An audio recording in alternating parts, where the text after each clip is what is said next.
I'm leaving honky tonk land, Nashville, Tennessee, and now headed towards my last big city, Charlotte, North Carolina. So let's begin.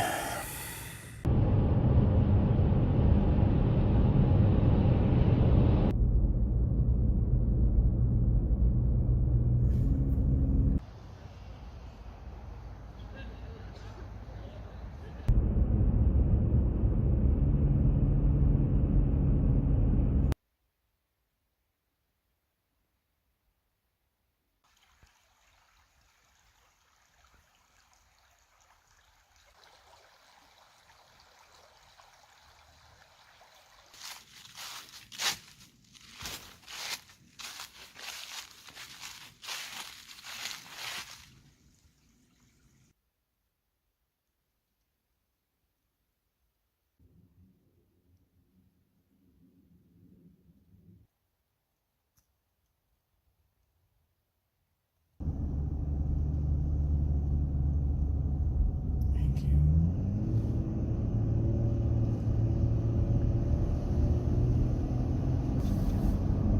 Over the river and through the woods and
hello from the Smoky Mountains near the border of Tennessee and North Carolina.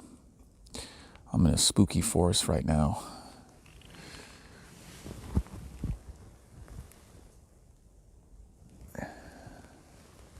It's pretty quiet here. I was walking on a trail when an older woman, she saw me and said, "Now that's a mountain man." And then she said, oh, the sun's in my face. And then she said, "He looks like he just came in from the woods." And I thought, my mountain man LARP has been successful. Yes, I faked it. And all I had to do was let myself go. And then people think I'm a tough person who lives in the mountains, a cabin, knows how to wield an axe, when I'm really just an urbane cosmopolitan who's addicted to the internet. So kids, you can let yourself go too, and then people are going to think how strong you are. The status I have now, mountain man status. Now I'll be invited to all the logging competitions because I have the look. So I faked it, now I have to make it. Now I have to become a real mountain man. And once this trip is over, I will attempt that. I will pick up an axe for the first time. Make sure there's 3 cameras on me to chronicle me, a mountain man, chopping wood. Of course, I have to be a mountain boy first, so I have to keep the pride down. Mountain boy #1 vlog coming up. The Smoky Mountains is a little bit different than the Rocky Mountains. The Rocky Mountains gives you more shock and awe, more dopamine because of the huge mountains and the alpine tundra and more of the wildlife. Smoky Mountains is more cozy. It's more of a humble mountain. It doesn't brag. And it seems bigger. It seems like there's a lot more trails and sections and stuff. And even the people who come here are more humble too. They're all in just basic jeans. In the Rocky Mountains, I remember all the hip, cool people in their REI gear, their $100 pants where sweat magically evaporates, and their expensive boots. But here you have more of the normal folk.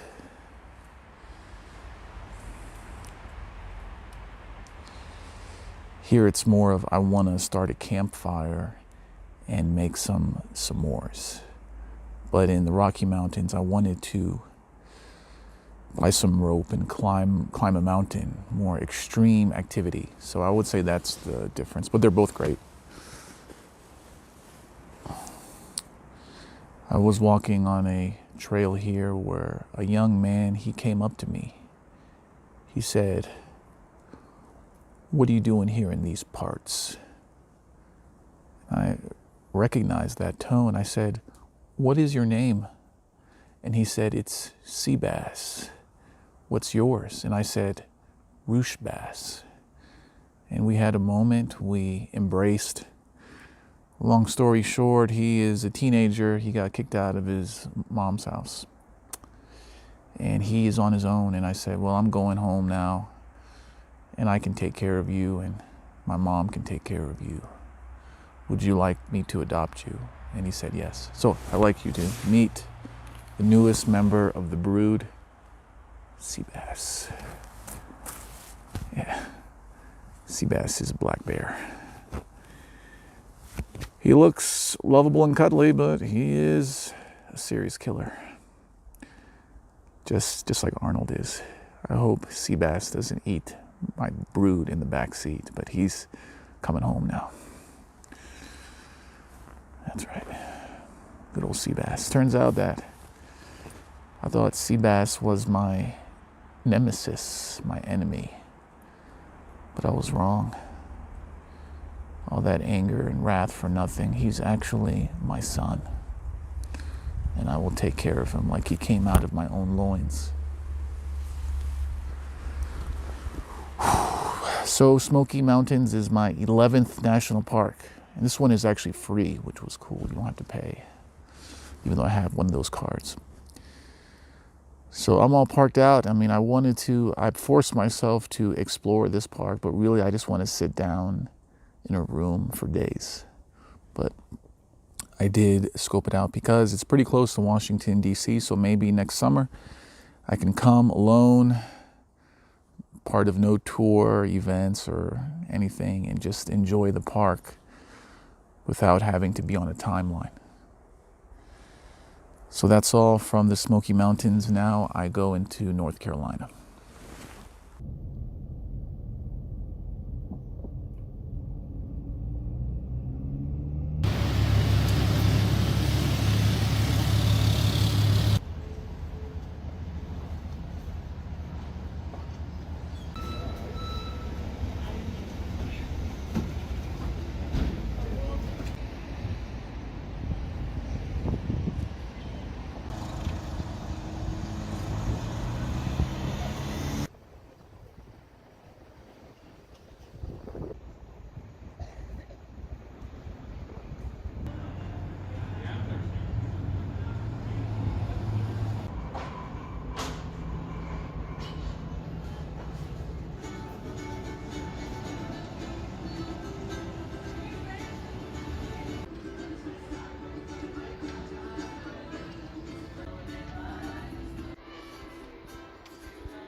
I'm in Asheville, North Carolina, which should be renamed Trashville because of the intense liberal presence, very intense here.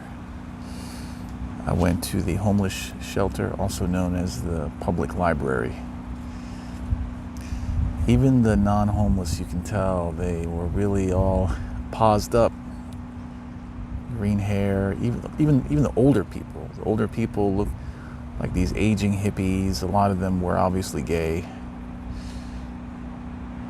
I haven't really seen an aging gay before, but here in Trashville, there is a lot of them.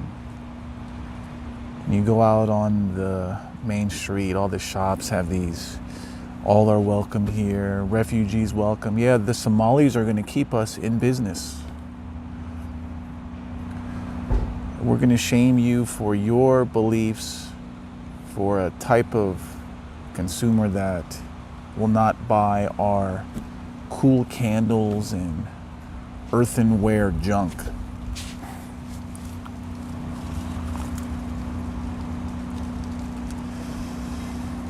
You know, this city kind of reminds me of Madison, Wisconsin, but without the good-looking girls.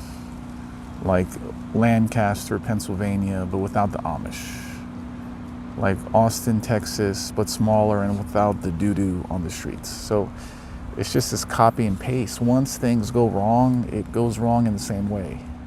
You got the liberals, and they push policies which welcome the worst of the worst in the name of tolerance.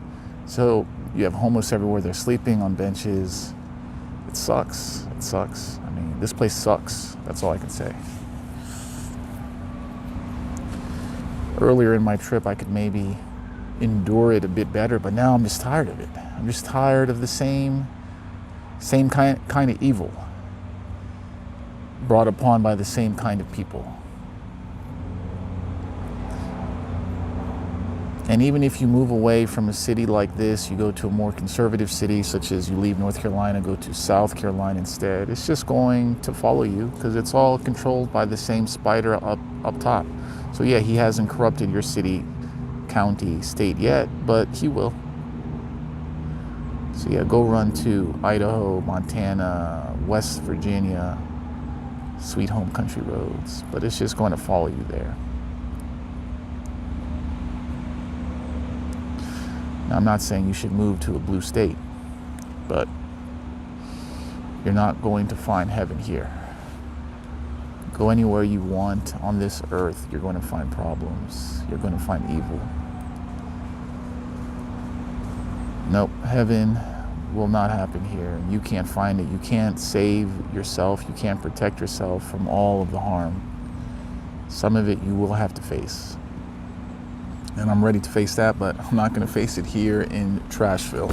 That's for dang sure.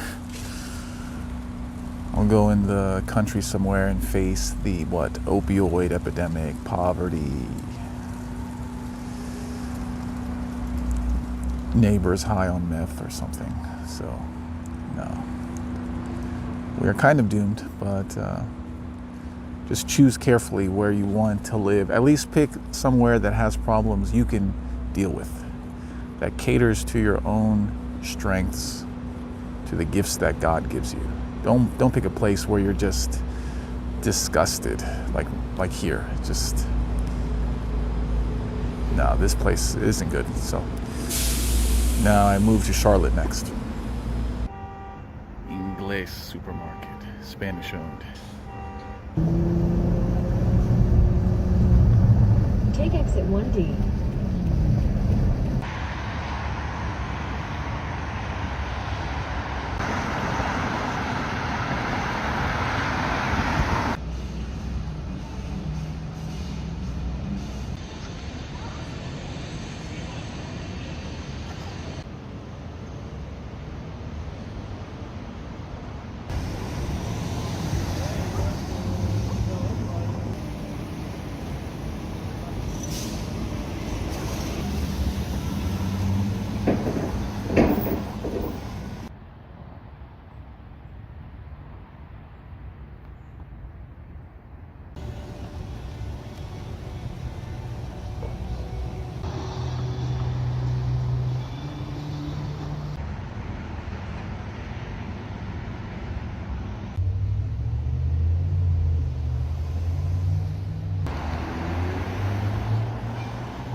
It's Roosh here. I'm in Charlotte, North Carolina. And North Carolina is the South. Don't let that north part of it fool you. This is a very southern place. Some of the most southern accents I've heard have actually been from here. It has a definite southern vibe. I would say Charlotte, though, it seems like a suburb that accidentally became a city. You have the downtown area, which here is called Uptown for some reason. And usually the way a city is, from the downtown, after some miles, the city gets less and less dense until the suburbs happen. But here you have a few blocks of the downtown, and then the next block over is the suburb. So it's kind of like a fake city almost. But there really isn't a city vibe. It's just a huge suburb. And I can say that the suburbs, I drove through them, they are pretty nice. And the reason I say that is because there are people walking in them. They're just going for a stroll in their suburb. You don't normally see that. People stay encased in their home because, maybe their suburb is ugly or there's a bad element in it.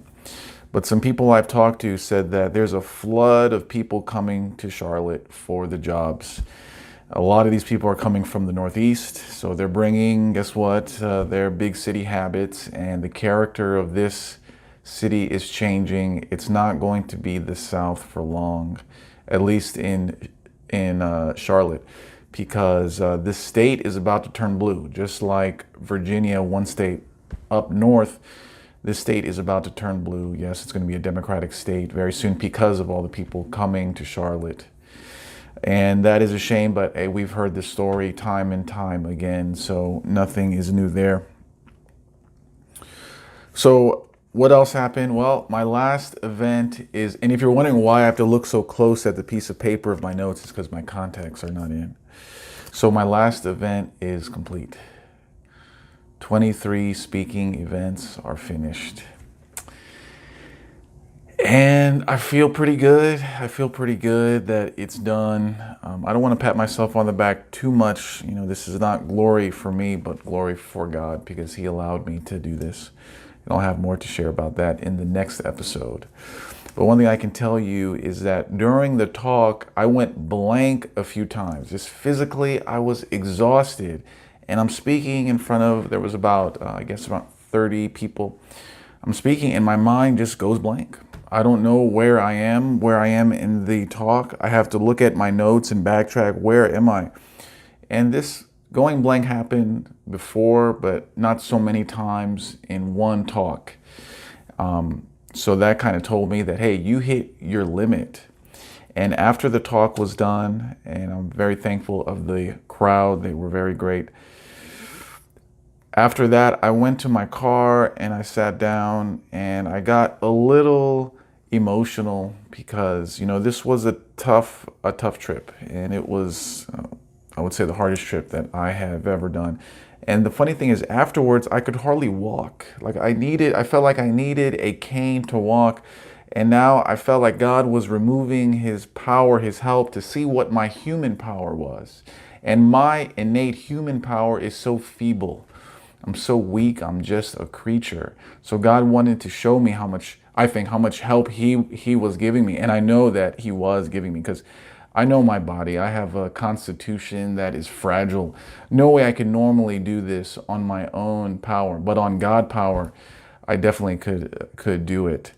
And so, yeah, God power is really great. I like God power. And when you're serving the will of God, he gives you that kind of power. I went to an Armenian church today. There is one here. And it's almost the same size as the Armenian church in DC. And usually I would try to talk to the priest, and I did talk to him for a bit, but I actually got into a conversation with a deacon there, and we talked for a couple hours. So we closed the church down almost. And, I can't say how fortunate I am to have met so many spiritual people, so many holy people that have really given me all the information and guidance I need to start the next chapter of my life. I'm extremely grateful. Even just a few days before I go back home, here God sends me a man that, gives me just an incredible talk, confirming that I'm on the right path, but I still have a long way to go, and it's not going to be easy, but it's what I wanted to hear. It was such a great way to end this tour. So there's one more episode after this, and I want to share with you some overall conclusions. What have I learned? Now, I've learned dozens and dozens of things, but there's a few big things that I've learned on this trip. So I definitely want to share that with you. So hang tight. The final episode of Babylon Road is coming, and I know I'll thank you again in the next episode, but I really want to thank everyone who came to my tour, who supported me, who prayed for me. Your prayers were definitely answered. And people who left nice comments, who made me laugh. I read a lot of your comments. And so let's do one more episode. I can give some final conclusions and what I'm going to do after this. But thank you again.